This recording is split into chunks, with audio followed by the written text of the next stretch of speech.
básicamente con tonos claros, tendiendo a ser blanquizcos, a ser grisáceos, a ser rosáceos.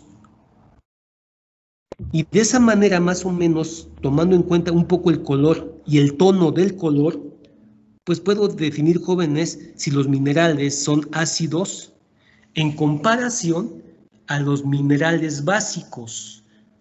El piroxeno, el olivino y el anfibol, que son básicamente los minerales ferromagnesianos, tienen colores grisáceos, negros, verduzcos, pero de tonos sumamente oscuros. De tal forma que es sencillo distinguir a través de la tonalidad de esos colores si los minerales son ácidos o pueden ser básicos. Y ya después, donde puedo tener un poquito de dudas, es en dónde encasillo los minerales intermedios, ya que estos ni son totalmente claros ni son totalmente oscuros.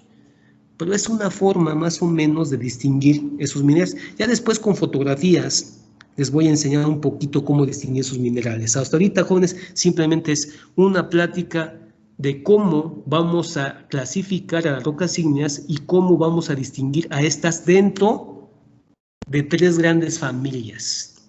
La familia de los granitos o riolitas, la familia de los basaltos y la familia de las andesitas. Bien, jóvenes, esta es una carta minera que nos ayuda más o menos a distinguir las cuatro familias que constituyen a las rocas ígneas en aquellas que hemos llamado ácidas o félsicas, básicas o máficas, intermedias y ultrabásicas. Todo depende, les repito, del porcentaje de la cantidad de minerales. ¿Cómo sacamos este porcentaje? Les repito, a través de un análisis petrográfico en el cual se expone una lámina de esa roca a la refracción de la luz o un haz de luz y se determina la cantidad de minerales que hay dentro de una área tributaria de 1 centímetro cuadrado. Se cuentan los minerales que hay y se saca un porcentaje de esos dentro de esa área. De esa manera se define ese porcentaje. En esta carta, jóvenes, ¿sí?, aparece, por ejemplo, ¿sí?, que las rocas ácidas o félsicas prácticamente tienen estos minerales, donde el cuarzo y los feldespatos, ortoclasa y plagioclasa, todo esto son feldespatos, ¿sí? Hasta aquí llegamos los feldespatos. Estos son los minerales ácidos. ¿Qué es esto? Que prácticamente de un 100%, el 80% está constituido por cuarzos y por feldespatos que tienen una composición química con un pH sumamente alto y que solamente hay una pequeña cantidad de micas, como es la biotita y es la muscovita, y pequeña cantidad de ferromagnesianos, en este caso anfiboles, básicamente. Bueno, el anfibol, el piroxeno y el olivino son minerales ferromagnesianos. Estos son los minerales básicos y todo esto son los minerales ácidos. ¿Qué es esto? Que prácticamente las rocas ácidas están constituidas casi por un 80% de los minerales ácidos, como son cuarzos y como son feldespatos, y solamente el otro 20% son una cierta cantidad de micas y cierta cantidad de ferromagnesianos. A diferencia de las rocas básicas, donde prácticamente las rocas básicas, un 70% son ferromagnesianos, entre los que están constituidos los piroxenos y los olivinos. Y que en una roca básica, los minerales ácidos solamente son los feldespatos y específicamente plagioclasas. Y que en una roca básica no existe cuarzo. De tal manera que también es otra forma muy sencilla de identificar si la roca es básica. Si no hay presencia de cuarzos, pues entonces o la roca es intermedia o es básica. Y solamente en las rocas ácidas existe presencia de cuarzos. Bien, jóvenes. Hasta ahí voy a terminar con lo correspondiente a las rocas ácidas, a las rocas ígneas, ¿alguna duda? Ya después, jóvenes, repito, voy a mostrar algunas muestras de esas rocas y voy a platicar de los nombres que les vamos a dar. ¿Dudas? No. No, profe. Bien, pues. Bien, entonces, hablemos ahora de cómo identificamos a las rocas sedimentarias. Y voy a hablar primeramente de las rocas sedimentarias antes de hablar de las rocas metamórficas, porque una gran cantidad de rocas metamórficas primeramente fueron sedimentarias. Entonces voy a hablar primeramente de las rocas sedimentarias para ver cómo después, a través de un proceso de metamorfismo, las rocas sedimentarias se convierten en rocas metamórficas y les damos cierto nombre dependiendo de la roca sedimentaria de cuál provino. Pues entonces vamos a hablar de la génesis y de la formación y de la identificación de las rocas sedimentarias. Bien, voy a compartir otra diapositiva. ¿Sí? A ver.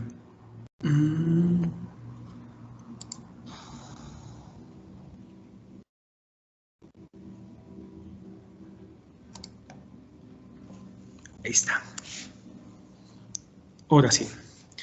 Bien, jóvenes. Las rocas sedimentarias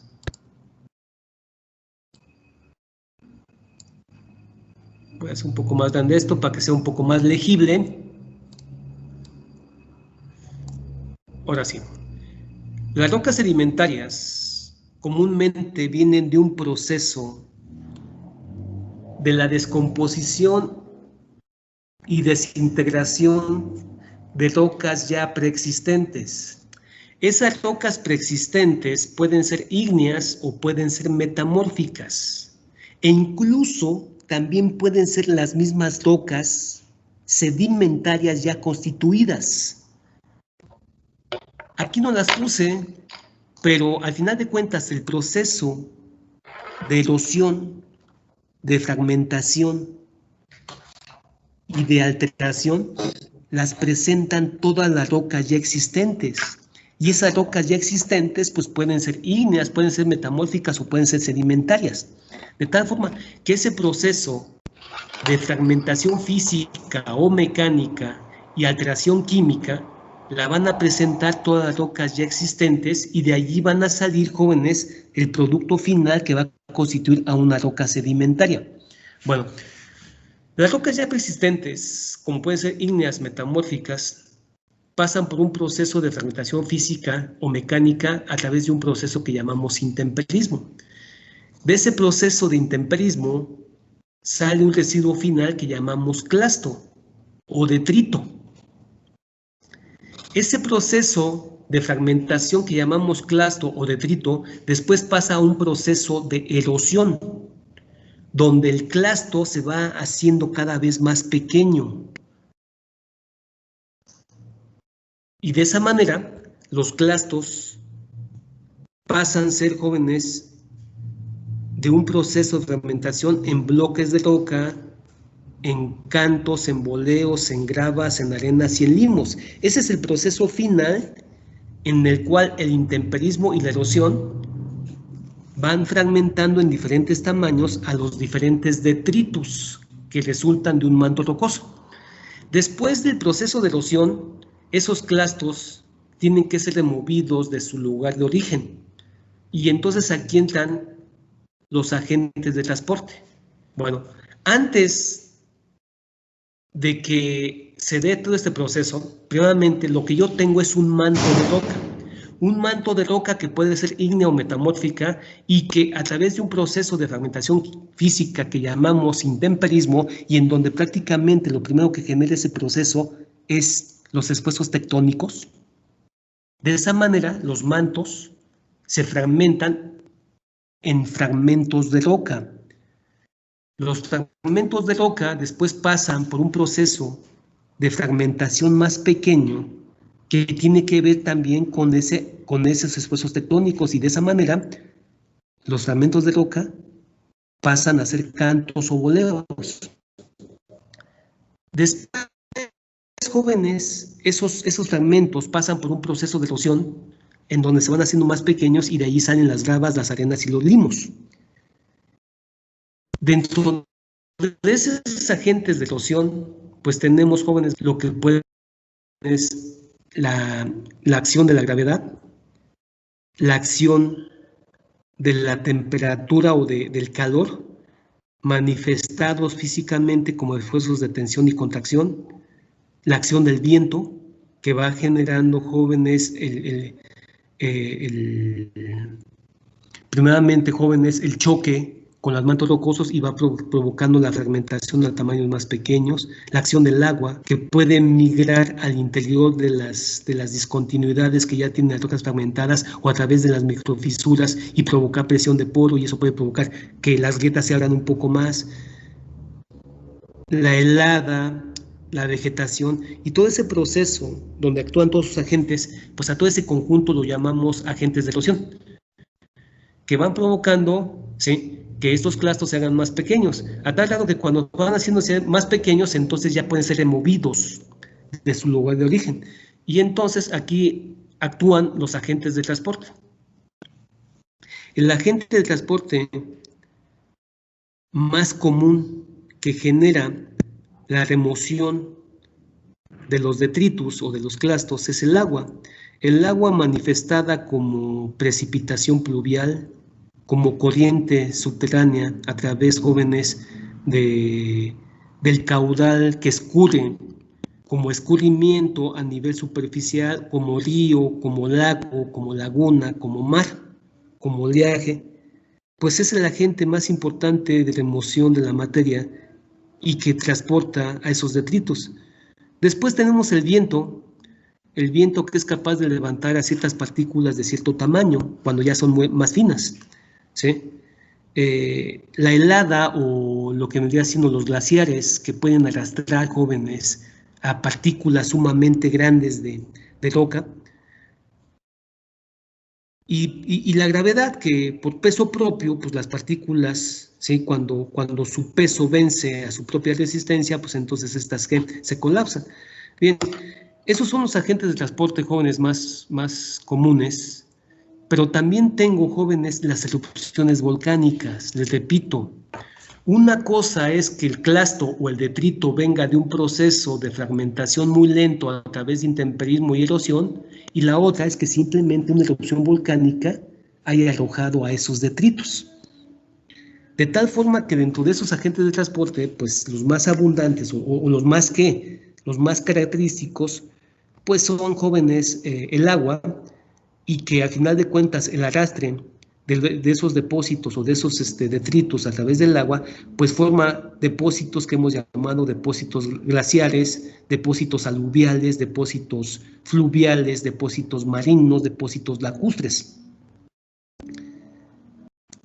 Después tenemos el viento, que conforma, jóvenes, lo que llamamos los depósitos eólicos, como son las dunas, los médanos, los loes. Y después, jóvenes, tenemos los depósitos volcánicos, que son aquellos materiales que son, pues, resultado de una explosión o una erupción volcánica, y de ahí salen, jóvenes, los aglomerados, las brechas, las cenizas volcánicas, las arenas pumíticas. Bueno, y por último tenemos la acción del hombre. La acción del hombre, vista como proceso